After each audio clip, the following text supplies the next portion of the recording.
Olá pessoal, tudo bom? Espero que esteja bom.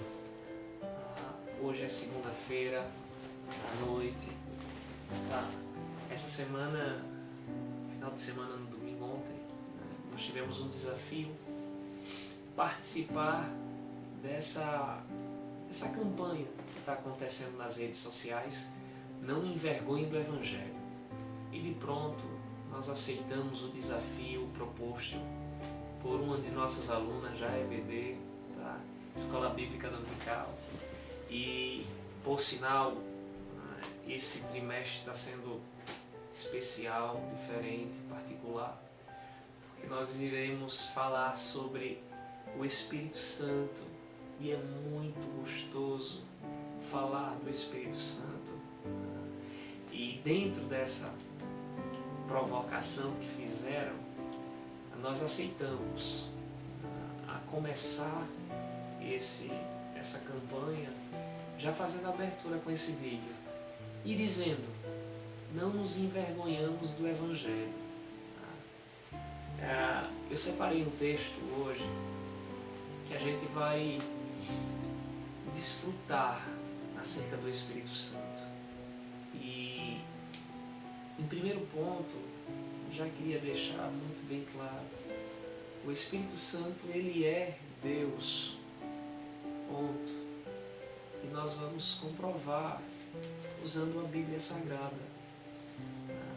o livro sagrado que fala deste Espírito Santo, que fala deste Deus que é maravilhoso e especial. Eu já estou perdendo as contas de quantos vídeos eu já fiz para ficar bom. Então espero que você aproveite muito bem. É com carinho que a gente está fazendo. E eu sei que Deus tem uma palavra para você. Hoje é à noite, na hora que eu estou gravando o vídeo. Eu não sei qual horário você vai assistir. Se você assistir pela manhã, bom dia para você e um bom dia com o Espírito Santo. Se você assistir à tarde, uma boa tarde para você e uma boa tarde com o Espírito Santo. E se você assistir à noite, tenha uma boa noite na companhia do Espírito Santo. Bom, eu queria que você me acompanhasse aqui nessa leitura que se encontra no livro de João, o Evangelho que escreveu João, no capítulo de número 14, o versículo de número 16 e 17. Ele diz assim: e eu rogarei ao Pai, e Ele vos dará outro Consolador, para que fique convosco para sempre, o Espírito da verdade, que o mundo não pode receber, porque não vê, nem o conhece. Mas vós o conheceis, porque habita convosco e estará em vós. Não vos deixarei órfãos, voltarei para vós. Queridos, esse texto, ele é especial, porque ele fala da preocupação de Jesus com os seus discípulos. Discípulos esses que estavam temerosos em perder a companhia de Jesus, a companhia do Salvador. E o Salvador dá uma palavra de conforto e consolo, como é praxe vir de Jesus. E ele fala para os discípulos: não vou deixar vocês nessa caminhada sozinho. Eu vou rogar ao Pai para que Ele vos dê um outro Consolador, o Espírito da verdade. Perceba bem nesses 3 versículos que eu li, que ele aqui, nesse versículo, ele já fala de 3 pessoas. Ele fala dele mesmo.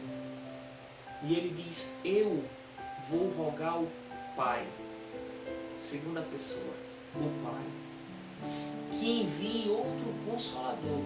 Terceira pessoa, Consolador, o Espírito da verdade, o Espírito Santo. Então, perceba que nesse versículo, nesse trecho bíblico, a gente já comprova que aí já tem a participação de 3 seres. Senão Jesus poderia muito bem dizer assim: eu vou rogar a Deus que continue exercendo influência sobre vocês.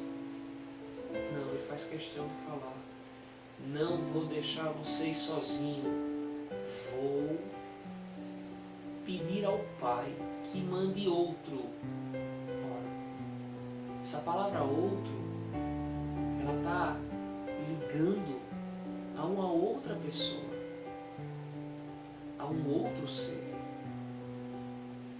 Ao longo da história da igreja, a gente percebe e percebeu que alguns se manifestaram tentando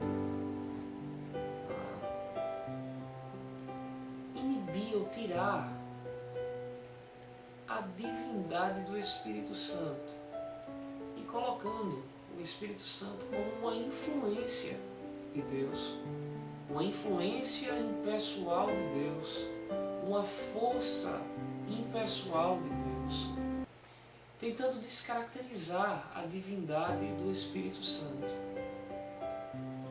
querendo colocar o Espírito Santo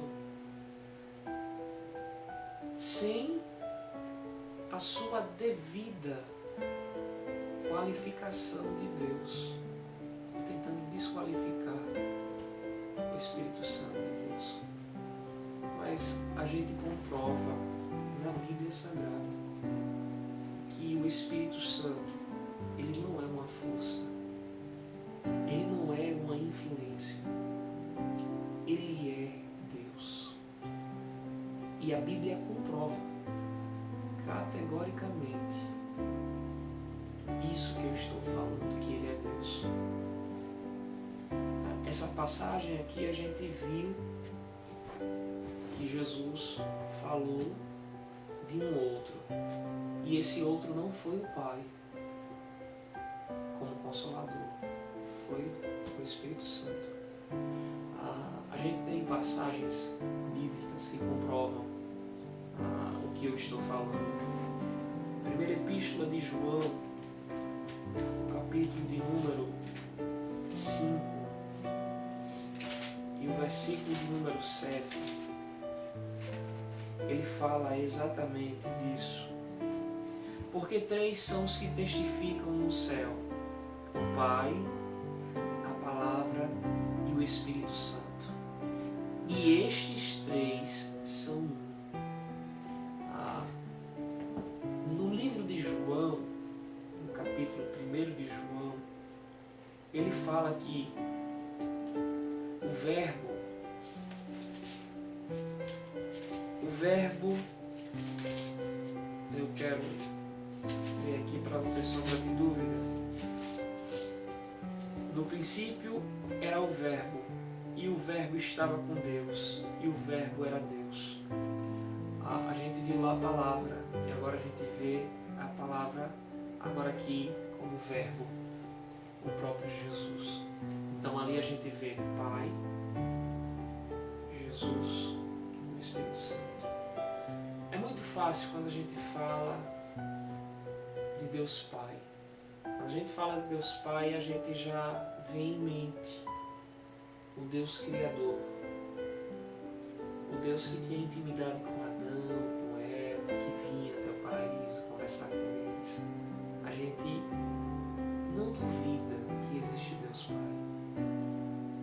Quando a gente fala de Jesus, a gente também comprova de maneira muito fácil, né, acerca de Jesus. Jesus aqui, por exemplo, veio ao mundo, nasceu de uma virgem, cresceu, ensinou doutores quando criança, recebeu o batismo de João e começou seu ministério. E dentro do seu ministério, Jesus operou vários milagres, maravilhas, e concluiu seu ministério, padecendo como ovelha muda ao matadouro, cumprindo sua missão, indo até a cruz, e na cruz, ficando em nosso lugar. Morreu na cruz, de maneira, na época, vergonhosa, mas para nós, de uma maneira salvadora, redentora. A cruz nos deu a redenção, sofrendo no nosso lugar. Quando a gente fala de Jesus, fica fácil falar de Jesus, porque até os livros que comprovam historicamente, né? Fica fácil falar de Jesus. Quando a gente fala do Espírito Santo, parece que é um pouco mais complexo, difícil. Não é. Quando a gente se aprofunda na palavra, a gente percebe que não é. Algumas pessoas dizem assim, mas o Espírito Santo é uma prova mesmo, que é uma força ativa. Veja, as pessoas foram batizadas com o Espírito Santo, ou seja, receberam um derramamento de Deus. Então é mais fácil pensar de maneira mística que o Espírito Santo é uma força. Quando a gente vai se aprofundar na palavra, a gente